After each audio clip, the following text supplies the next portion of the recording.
Hello my dear students, I am Anjum Sheikh. Welcome to my class. Today we are going to start third chapter in our syllabus, that is human reproduction. In this chapter we will be studying about the male reproductive system, the female reproductive system, gametogenesis, menstrual cycle, fertilization and implantation, pregnancy and embryonic development, as well as parturition and lactation. As you are aware that humans are sexually reproducing and viviparous animals. What is meant by viviparous animals? The animals which give birth to the young ones are known as the viviparous animals. Now what are the various reproductive events in humans? The reproductive events in humans include gametogenesis. Gametogenesis means the process of formation of gametes, that is sperms in male and eggs or ova in female. So the process of formation of sperms as well as eggs or ova is called as gametogenesis. Second event is insemination. Insemination means transfer of sperms into the female genital tract. It is called as insemination. What is insemination? The process of transfer of sperms to the female genital tract is called as insemination. The third event is fertilization, means the fusion of male and female gamete, that is fusion of sperm and egg to form the zygote. This process is called as fertilization. Fourth event is implantation. Implantation means the development of the uterine wall and the zygote get attached to the uterus wall. This process is called as implantation.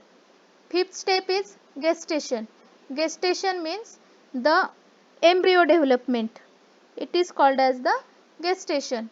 Sixth step is parturition. Parturition means the delivery of the baby.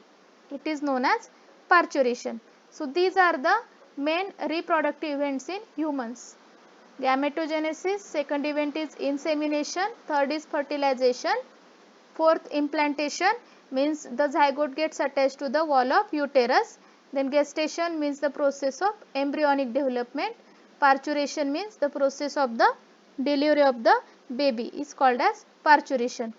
These reproductive events occur after puberty.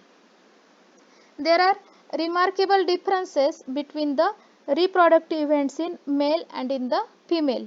For example, sperm formation continues even in old men, but formation of ovum stops in women around the age of 50 years. Now let us study about the human male reproductive system. The male reproductive system is located in the pelvic region. As you can see here, the side view of the human male reproductive system. So it is located in the pelvic region. It includes a pair of testes along with accessory ducts, glands.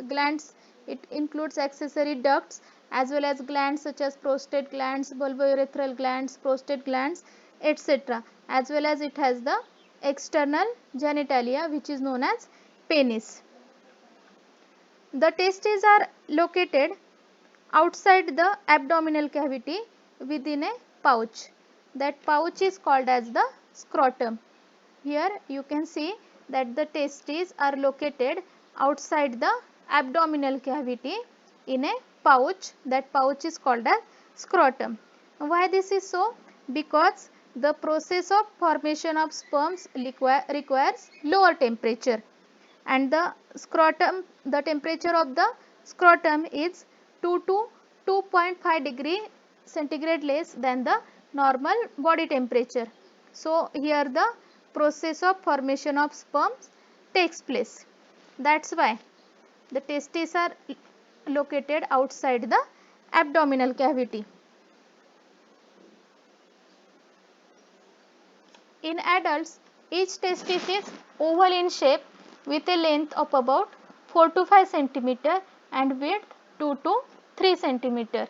Here you can see the enlarged view of the testis. So each testis has length around 4 to 5 centimeter and width around 2 to 3 centimeter. the testis is covered by a dense covering. Each testis has about 250 compartments, and these compartments are called as the testicular lobules. What are testicular lobules? These are the compartments present in the testis. Each testis has around 250 testicular lobules.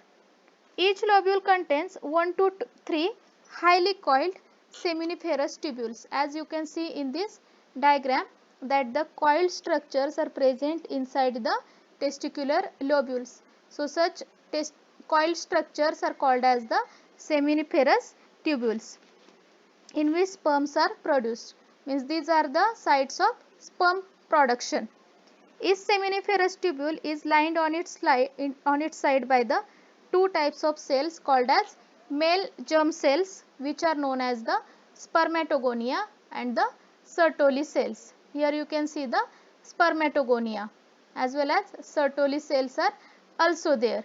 So, this spermatogonia, here you can see the primary spermatocyte, spermatid, secondary spermatocyte as well as the spermatozoa. The seminiferous tubules are the sites of the formation of sperms. Spermatogonia give rise to the sperms, while the Sertoli cells, they give the nutrition to the sperms.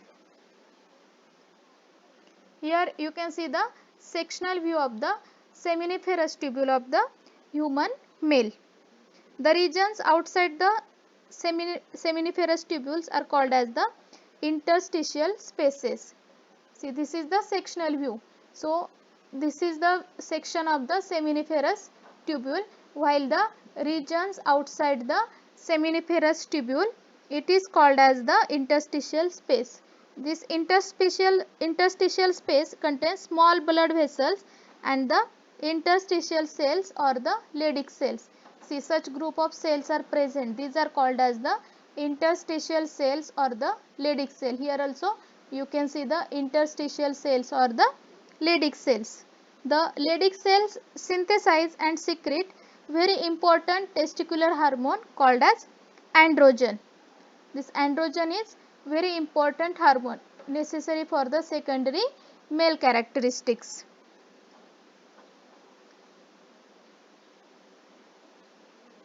Here you can see the front view of the human male reproductive system. Seminal vesicles, prostate gland, bulbourethral gland, testes, epididymis, penis, urethra, vas deferens and urinary bladder. The male sex accessory ducts include rete testis, it is near the testis. Then it consists of vas efferentia, vas deferens as well as epididymis. Epididymis is located above the testis. The seminiferous tubules of the testis open into the vas efferentia. Now you know that inside each testis there are around 250 compartments which are called as testicular lobules, and inside this testicular lobule, in each compartment the seminiferous tubules are present. So they open into the vas efferentia through the opening called as rete testis.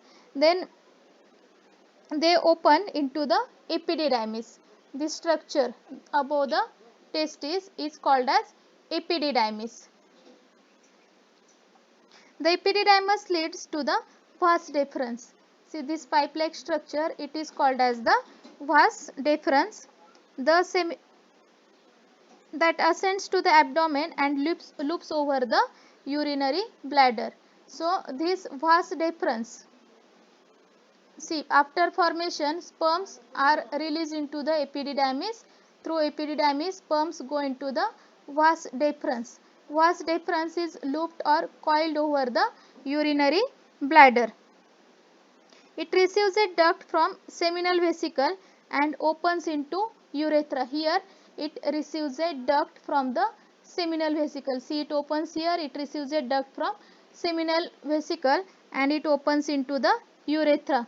The urethra originates from the urinary bladder and then it extends through the penis. Here it is the smaller opening called as urethra and it extends into the penis.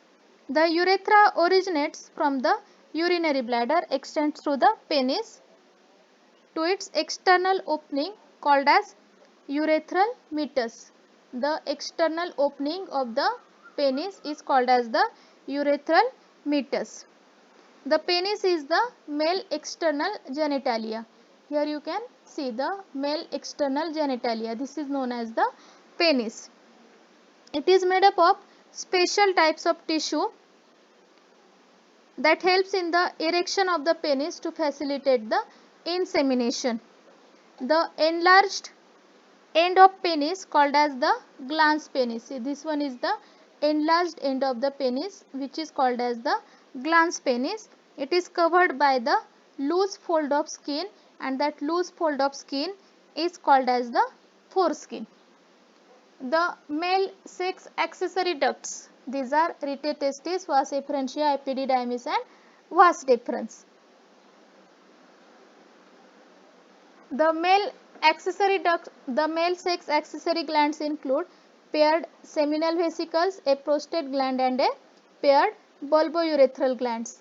Here you can see the rear view of the glands. The main glands are the prostate gland. See, this one is the prostate gland, the smaller paired bulbourethral glands as well as the seminal vesicles. Here you can see the seminal vesicles. Secretions of these glands constitute the seminal plasma, which is rich in fructose, calcium and certain enzymes. The secretions of bulbourethral glands also help in the lubrication of the penis. See, these bulbourethral glands are located near the penis, so their secretions help in the lubrication of the penis. So this was all about the human male reproductive system. In next video, we will discuss about the human female reproductive system. Thank you.